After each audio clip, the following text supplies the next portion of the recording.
Yeah. Okay. So come. So what is there in the assignment one today? So if you go to the website, what they were asking you to do. So yesterday we have seen what? Yesterday we have seen the listedity, which contains the methods add, remove, size, get, contains, index of, and all, right? And what about homework? Right? Yes. So did you all finish it? Yes. Good. Nice. So what I would like to do is I'll also show the homework now. I don't know yesterday it went well or not, so I'd like to show that also. So go to the assignment 1. So this is assignment 1 for module 9. Okay. Assignment 1. Go to the Wiz.java. First of all, we would like to see whether all the elements have been defined or not.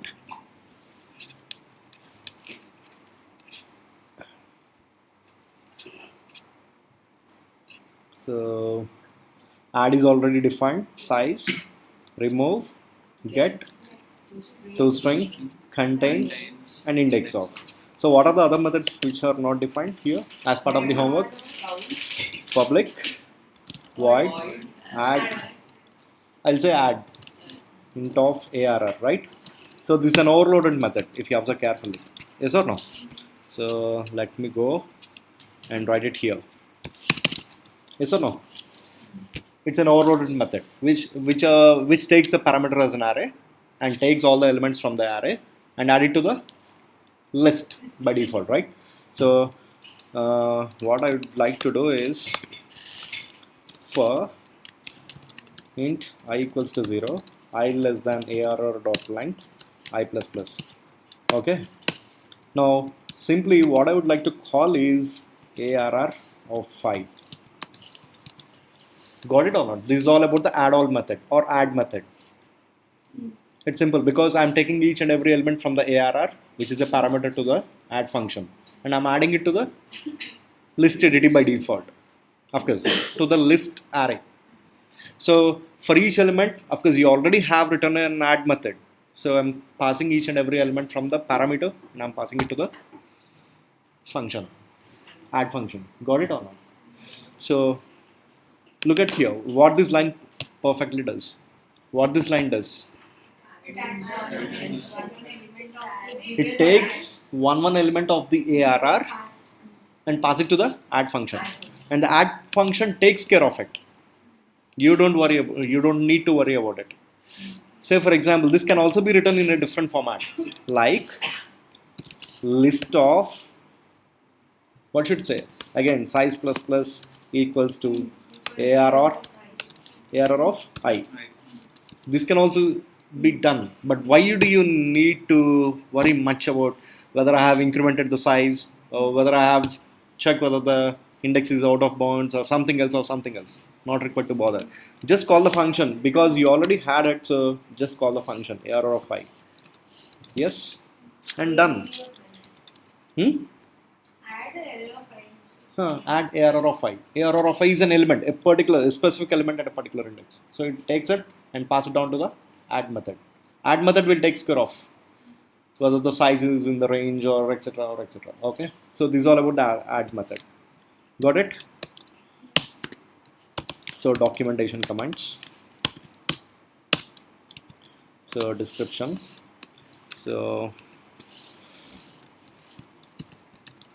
takes a parameter as an array, iterate, okay, add all the elements from the array as a which is a parameter and calls the add method and call the add method for each element of the ARR. Okay, and returns nothing. Done, right? So now what is the other method? public void count. Oh, this should be integer because I have to count. You have to return it, right? So I'll say item. Yes or no? Yes or no? Now what I have to say here? Count the number of occurrences of the item, which is okay, item. That's it, right? So, and then in item description return description returns the number of occurrences of the item. Okay, passed item to be counted. Ante kada? Yes or no? So what should do here? What should do here? For int I equals to 0.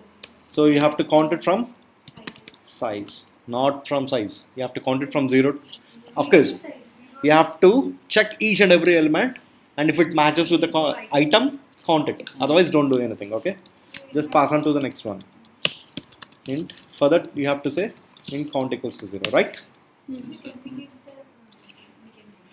Okay. So here, ARR of I equals to item, then count plus equals to 1. Finally, return the count. Done. So this is all about the count method. So if you observe the for loop clearly, what I'm trying to do, what is a for loop? First of all, starting from the first index, going to the size of the array.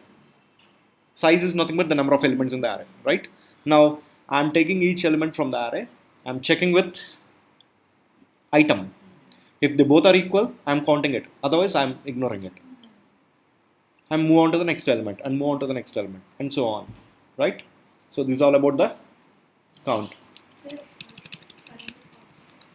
For loop, what happened? Maybe not required. You can use or you can ignore it. Not a problem. Oh, check style. Okay, right, fine. So what is the other one? Okay, so public void, right? Add of int item comma int index, right? So what should do here? First of all, so this is something like, say for example, if your array is like 1 2 3 4 5 6 and you want to add a particular index 5 or 3 అనుకోండి. So this is ARR or list, right? Yes or no? And index is 3. Now where you have to add it? Instead of Third index. So if you observe 0 1 2 3 4 5. Yes or no? And of course, let us assume this contains some more elements because you have, yes or no, 10, because the array size is 10. Array length is 10, not size.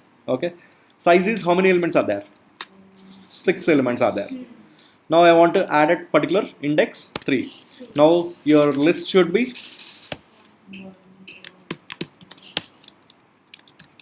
your list should be 1 2 3 4. So instead of 4, what is the item that you want to add? Say for example 8. Okay, now 0 1 2 3 8 you have to get, and the rest of the elements should be moved to the right. 6 0 0 0, and that's it. It should look like this. Yes or no? It should look like this. So what I will do is make this as comment. So this is index equals to, right? Yes. And this is 0. Yes or no? Yes.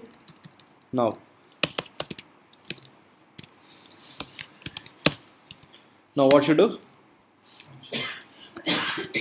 Insert the, why I have to return the value? Insert the element. at the specified position. Item to be inserted into the list. Index. What is the index? Index. The item to be inserted into this index. Okay, now? Right? Any questions? Now, Gayatri told we have to return something. Why I have to return something? It's a void function, right? Not required because I'm adding it. I'm not expecting anything return from it. So what should I do? Now you tell me.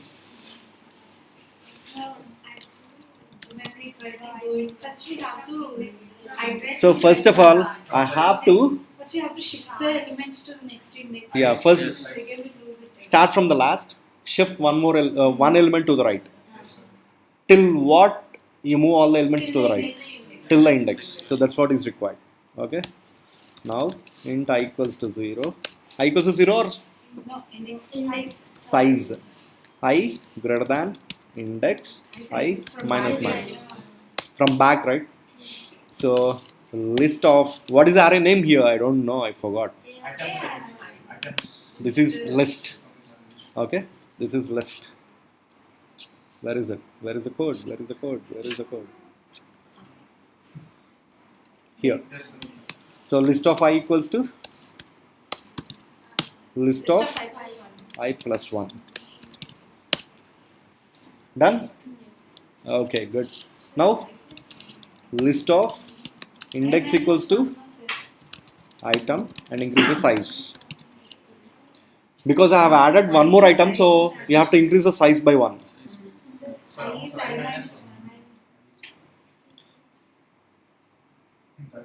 No, if it I is size, no, so size plus 1 is like there's no element in I minus 1.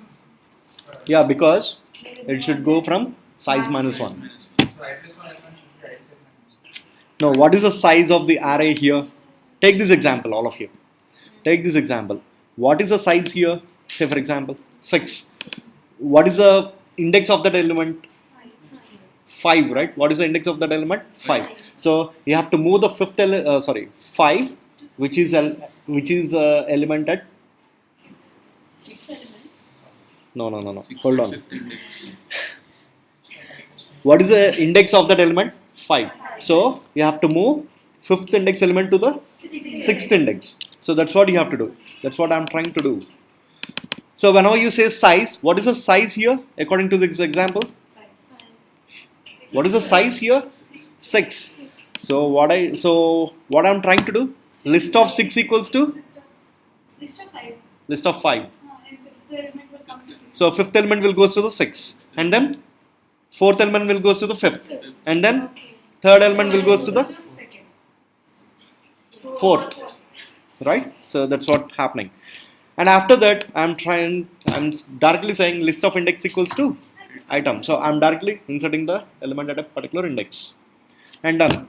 And of course, after inserting it, what should I say? Size plus plus. Why?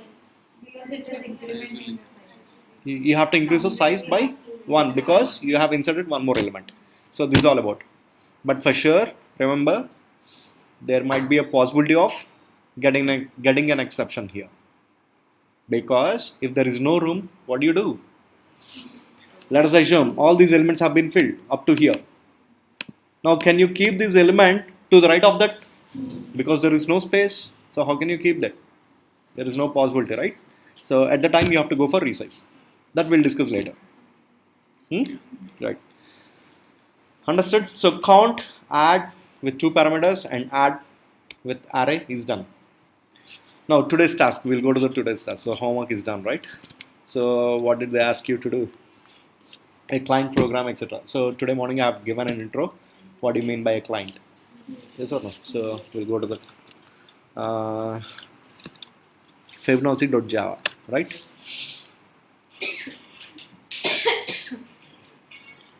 So let's look at this. Okay, in the previous module, you have created a list entity. Entities are developed as reusable libraries. That is, anyone who needs the entity can use it in their program. A program that uses the entity is called a client of the entity. So the client typically instantiates an object of the entity. So we have already seen, of course, you already have developed this list entity. Now, in this, of course, by looking at the class name, I can guess this is a Fibonacci related. So what I'm trying to do is I'm going to store some Fibonacci numbers into the list entity. I can store Fibonacci, I can store primes, I can store perfect numbers, I can store something else, etc., etc., etc., right? Okay. But your list entity is of type. Can you all, your list entity is of type? What it can store? Integers. So list entity holds only the integers. So I can store what are the integer it is, I can store it in your list entity, right? That's what. Now coming to this part. So this assignment is to practice the idea of the client to the entity. So client class is the Fibonacci, and the client needs to use the list entity to store Fibonacci numbers into the list entity. Okay. Now, so Fibonacci is going to instantiate an object of list entity, generate Fibonacci numbers, and add them into the list by invoking the add method providing in the list entity. So what do you mean by that? If you explain this, then you'll get to know. We'll go one by one. Okay. This assignment is to practice the idea of client to the entity. So we are going to create a client here. Okay, we don't know the client yet for the time being. Let us assume. Okay, the next statement, what they are saying, client class is Fibonacci. Okay, they told it the client is Fibonacci, and the client needs to use the list entity. So the client, whatever the Fibonacci client is there, they have to use the list entity, right? So the next one, for what purpose you have to use the list entity for the Fibonacci? To store Fibonacci numbers into the list entity. Okay, good, nice. So Fibonacci is going to instantiate an object of list entity. First, you have to instantiate an object for list entity, generate the Fibonacci numbers, and keep on adding it to the list. So that's what they are saying, right? So main method int n equals to scan.nextInt. So let us see first of all what are all the test cases are. Input is just 5. Yes or no? So 5 is nothing but you have to generate that many number of Fibonacci numbers. Okay. So we don't know whether the output is correct or not. So we also have to check. Oh, what is this? 17. That is an input, not output. That's what you have to check for. Output 0, 1, 1, 2, 3. So which means 5 Fibonacci numbers you have to generate. It's not like less than 5 or less than or equals to 5. 0, 1, 1, 2, 3, 5. It's not that. They are saying 5 Fibonacci numbers. The first 5 Fibonacci numbers. Okay. So we'll get it. So they have called a function called fib of n. So we'll go to the function fib of n. So fib is a static method that takes an argument n. N is the count of the Fibonacci numbers to be generated. That's also clear. They have given it. So not required to go with the test case. But if you want, you can go ahead. So the method returns a list with the n Fibonacci numbers. So the method returns a list. Here list in the sense your list entity object. So you have to return the list entity object. Yes or no? Okay. Now look for the hint.txt if some of the test cases fail. If some of the test cases fail, we'll look at the hint. Otherwise, don't need to look at that. Okay. Now let's try to create an object for list. So list fib equals to new list of. Okay. Now what should do? We know the first two Fibonacci's are 0 and 1. So let's add that 0 fib dot add of 1. And how many numbers we have to generate? N numbers. N numbers. So what I will say, I have already generated 2. So what I will say? I equals to I less than n, I plus plus. Why I have to say less than n? Why I am not saying less than or equals to n? So it should go up to equal to. Is it correct or not? Is it correct or not? Why less than n? Sir, because list starts from 0. Right. It's not about. No, sorry. Okay. When it takes 14 days, it takes the 5th element. Okay. Now tell me what to do the next. Int Is A or is a variable? No, enter. next fib number equals to, I can say, what do you mean by fib of k? What do you mean by fib of k? What is the formula for fib of k? Fib of k minus 1 plus fib of k minus 2. So what do you mean by k minus 2? Fib of k minus 2. And it goes on if you go back, right? Yes or no? So we already know. Now I have to calculate for fib of 2. And of course I also already know. Okay, what is the formula for fib of 2? Fib of 0 plus fib of 1. So you already know what is fib of 0 and what is fib of 1. Because you have already inserted into the list editing, right? So I'm trying to get those values. So what should I say here?